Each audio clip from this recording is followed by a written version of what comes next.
face.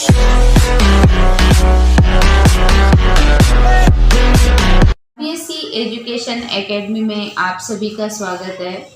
आज हम नवीन पाठ्यक्रम पर आधारित कक्षा 10 की क्षितिज पुस्तक के गद्य भाग राम वृक्ष बेनीपुरी द्वारा रचित बाल गोविंद भगत का अध्ययन करेंगे।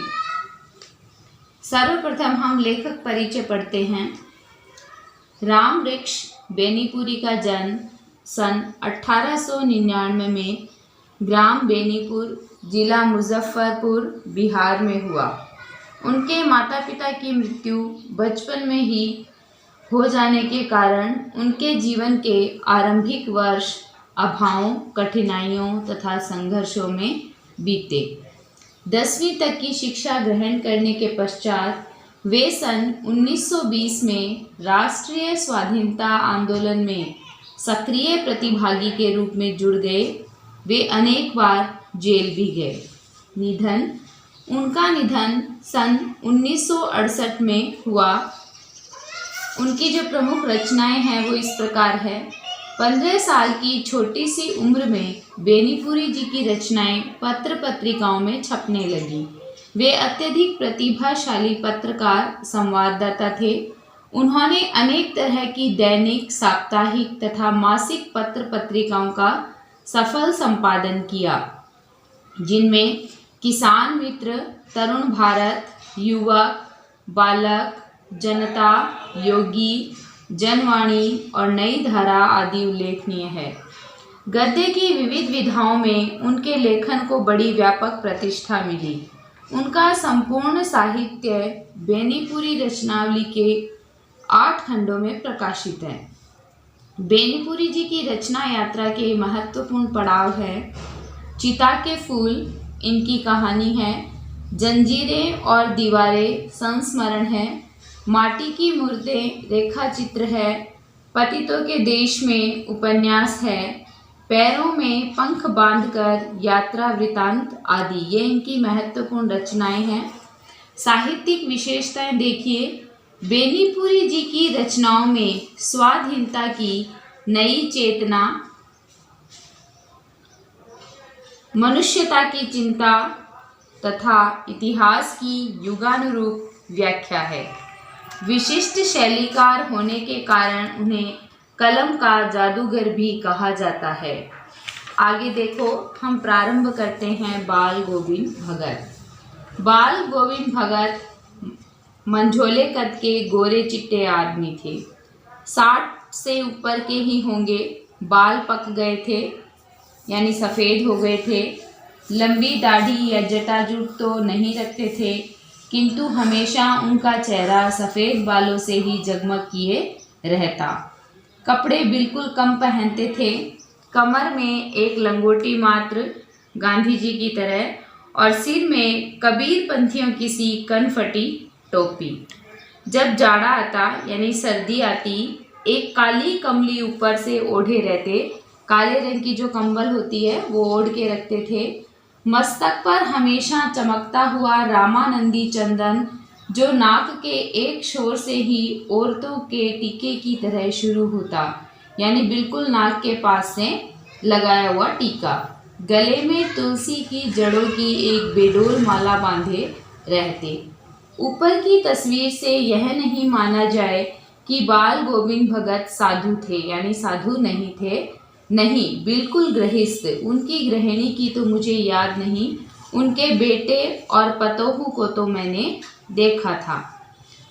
थोड़ी खेती बाड़ी भी थी। एक अच्छा साफ सुथरा मकान भी था, यानी वो साधु नहीं थे और गृहस्थ जीवन यापन करते थे। अब इसमें से देखो छोटे प्रश्न बनते हैं। जैसे मान लो पहला प्रश्न है, बाल गोविंद भगत का कद कैसा था? तो जो पहली लाइन है इस अनुच्छेद की, उसमें ही दिया हुआ है कि बाल गोविंद भगत मंझोले कद के आदमी थे। दूसरा है, बाल गोविंद भगत क्या पहनते थे? उत्तर है लंगोटी एवं कबीर पंथी टोपी। तीसरा प्रश्न देखिए, वे मस्तक पर कैसा टीका लगाते थे? उत्तर है राम नामी चंदन का टीका। नेक्स्ट, वे गले में कैसी माला पहनते थे? तुलसी की जड़ों से बनी हुई, ये ना, बेडोल माला। नेक्स्ट, बाल गोविंद भगत की जीविका का क्या साधन था? उत्तर है, वे खेती बाड़ी करके अपना जीवन निर्वाह करते थे। फिर अगला अनुच्छेद देखिए, किंतु खेती बाड़ी करते, परिवार रखते भी बाल गोविंद भगत साधु थे, साधु की सब परिभाषाओं में खरे उतरने वाले। कबीर को साहब मानते थे, उन्हीं के गीतों को गाते, उन्हीं के आदेशों पर चलते, कभी झूठ नहीं बोलते, खरा व्यवहार रखते, किसी से भी दो टूक बात करने में संकोच नहीं करते, न किसी से खामखा झगड़ा मोल लेते, किसी की चीज नहीं छूते, न बिना पूछे व्यवहार में लाते। इस नियम को कभी कभी इतनी बारीकी तक ले जाते कि लोगों को कौतूहल होता। कभी वह दूसरे के खेत में शौच के लिए भी नहीं बैठते। वह गृहस्थ थे, लेकिन उनकी सब चीज साहब की थी। जो कुछ खेत में पैदा होता, सिर पर लादकर पहले से उसे साहब के दरबार में ले जाते, जो उनके घर से 4 कोस दूर पर था, एक कबीर पंथी मठ से मतलब। वह दरबार में भेंट रूप रख लिया जाकर प्रसाद रूप में जो उन्हें मिलता उसे घर लाते और उसी से गुजर चलाते। इन सब के ऊपर मैं तो मुग्ध था उनके मधुर गान पर, जो सदा सर्वदा ही सुनने को मिलते हमेशा। कबीर के वे सीधे सादे पद जो उनके कंठ से निकलकर सजीव हो उठते। इसमें देखो, पहला प्रश्न है, बाल गोविंद भगत किन परिभाषाओं पर खरे उतरते थे? उत्तर है, एक साधु की। नेक्स्ट, बाल गोविंद भगत की श्रद्धा किन पर थी? उत्तर है, उनकी श्रद्धा कबीर पर थी, यानी वे कबीर के विचारों को ही अपने जीवन में अपनाते थे। खेत में पैदा हुए अनाज को वे पहले कहाँ ले जाते थे? उत्तर है, कबीर पंथी मठ में। नेक्स्ट, कबीर पंथी मठ उनके घर से कितनी दूर था? उत्तर है, 4 कोस। नेक्स्ट, साधु शब्द का उचित विलोम क्या होगा? साधु का असाधु। अगला अनुच्छेद देखिए, आषाढ़ की रिमझिम है, समूचा गांव खेतों में उतर पड़ा है।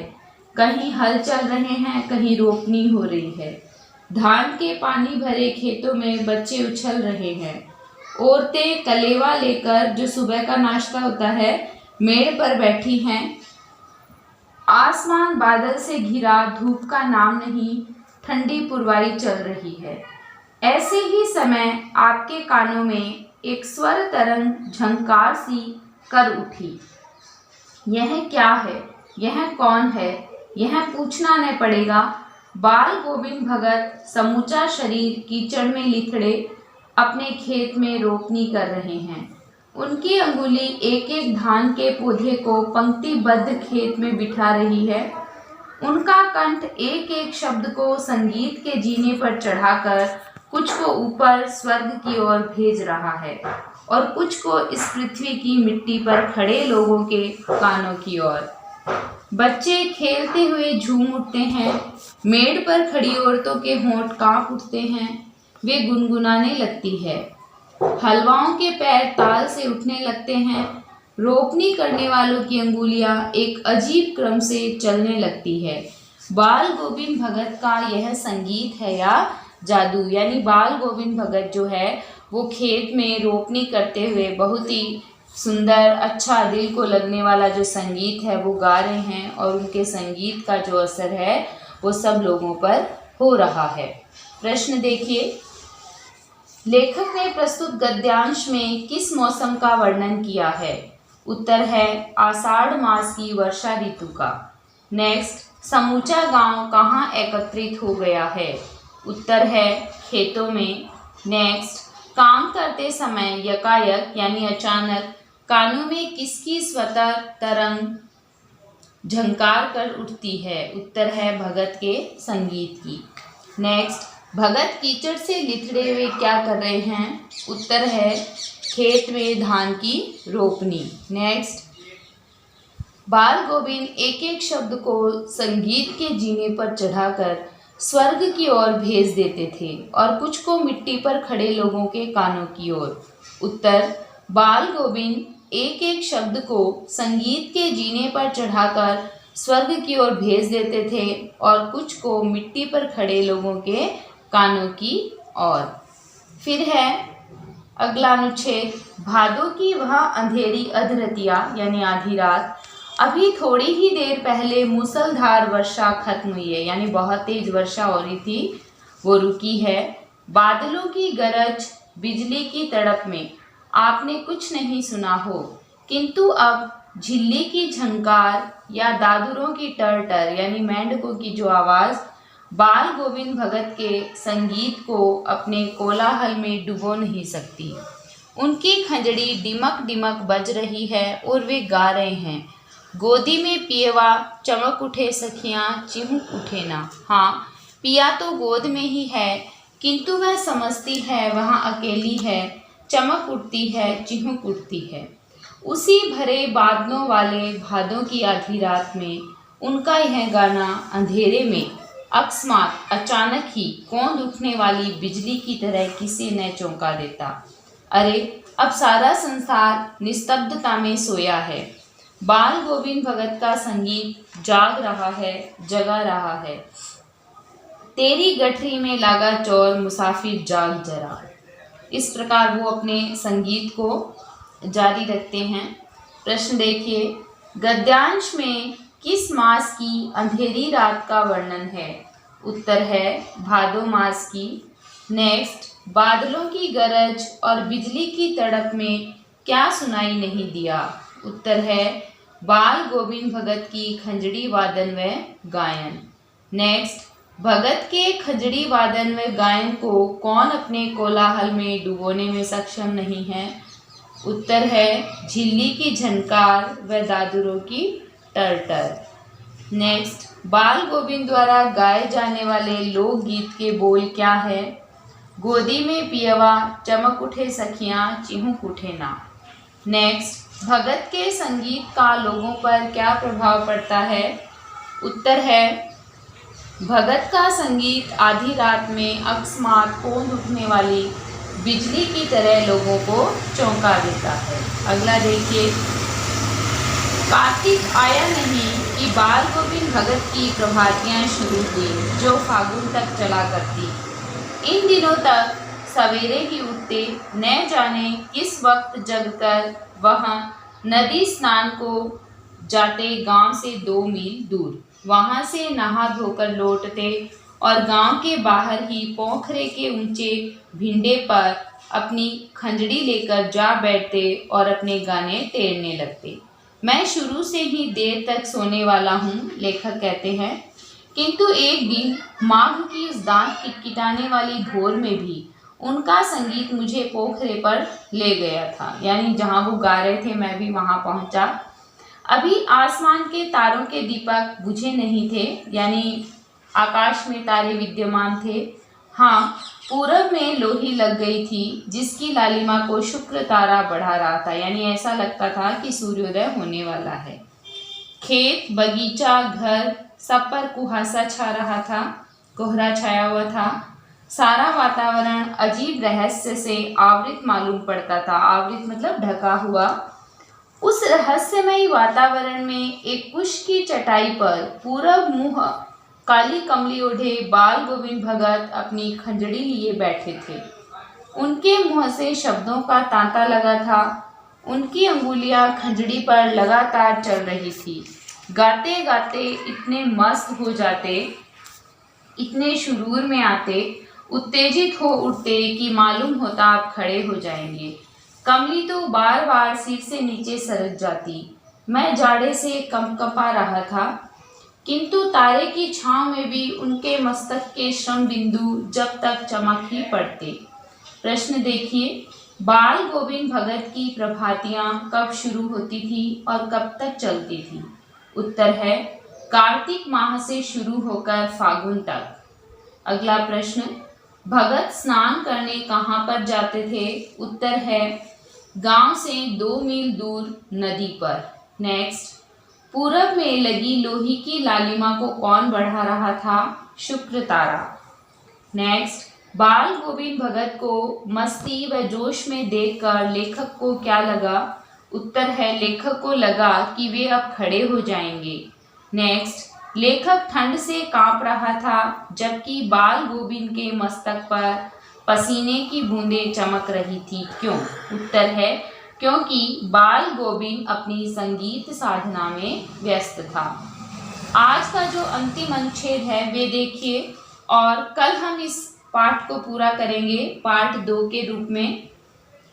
गर्मियों में उनकी संझा कितनी उमस भरी शाम को न शीतल करती। अपने घर के आंगन में आसन जमा बैठते, गांव के उनके कुछ प्रेमी भी जुट जाते। खंजड़ियों और करतालों की भरमार हो जाती। एक पर बाल गोविंद भगत कह जाते, उनकी प्रेमी मंडली उसे दुहराती तिहराती। धीरे धीरे स्वर ऊंचा होने लगता, एक निश्चित ताल, एक निश्चित गति से। उस ताल स्वर के चढ़ाव के साथ श्रोताओं के मन भी ऊपर उठने लगते। धीरे धीरे मन तन पर हावी हो जाता। होते होते एक क्षण ऐसा आता कि बीच में खंजड़ी लिए बाल गोविंद भगत नाच रहे हैं और उनके साथ ही सबके तन और मन नृत्यशील हो उठे हैं। सारा आंगन नृत्य और संगीत से ओत-प्रोत है। प्रश्न देखिए, गर्मियों में बाल गोविंद कहाँ आसन जमाकर बैठते थे? उत्तर है, अपने घर के आंगन में। नेक्स्ट, बाल गोविंद के घर किसकी भरमार हो जाती थी? खंजड़ियों और करतालों की। नेक्स्ट, ताल स्वर के चढ़ाव के साथ और क्या ऊपर उठने लगते थे? उत्तर है, श्रोताओं के मन। नेक्स्ट, बाल गोविंद भगत क्या लिए नाच रहे थे? उत्तर है, खंजड़ी। नेक्स्ट, बाल गोविंद के घर का आंगन किससे ओत-प्रोत हो गया? नृत्य और संगीत से। तो आज मैंने जो 2022 के लिए नवीनतम पाठ्यक्रम है उस पर आधारित कक्षा 10 का क्षितिज का जो गद्य का पाठ है बाल गोविंद भगत, उसका अध्ययन किया है। कल हम अपने नए वीडियो के साथ आपके समक्ष फिर उपस्थित होंगे। आप सभी